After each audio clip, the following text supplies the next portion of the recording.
Today we review the RTX 3050 to see if this graphics card is worth $350 in today's graphics card market.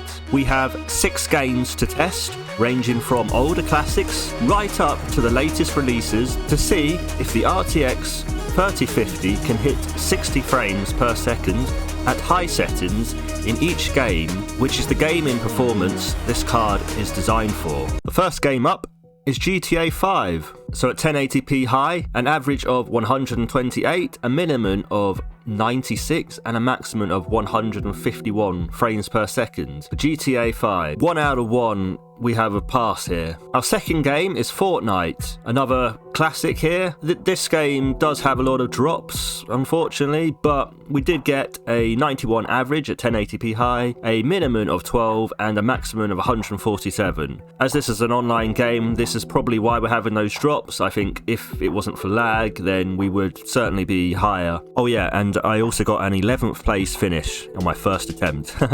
Not bad. Our third game is Watch Dogs Legion. 1080p high, average of 72, minimum of 19 and a maximum of 99. So again, that's 3 out of 3 games that have passed our 60 FPS target at high 1080p. Our fourth game, Forza Horizon 5, an average of 93, a minimum of 77 and a maximum of 110. This is a really good performance again. So again, the 3050 has a really good performance here, 4 out of 4. All passed so far, all 100% so far and all good. Our penultimate game, our fifth game, is Rainbow Six Extraction. Now, just using the CAN benchmark here, we have an average of 123, a minimum of 87 and a maximum of 147. So we have 5 out of 5 here.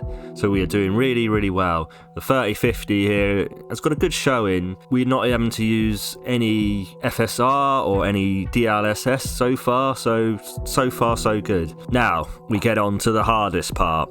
The 6th game, Cyberpunk 2077, the graphics card destroyer. Unfortunately, this is where we slightly dipped below the 60 FPS average at only 56 average, a minimum of 19 and a maximum of 74. Unfortunately, we didn't quite hit 60 FPS, certainly putting DLSS to quality or even performance or balance would certainly see a big difference here. I have done a separate video on this and I will link that above. So as we can see here, 5 out of 6 isn't bad. It's a good showing from the 3050 here.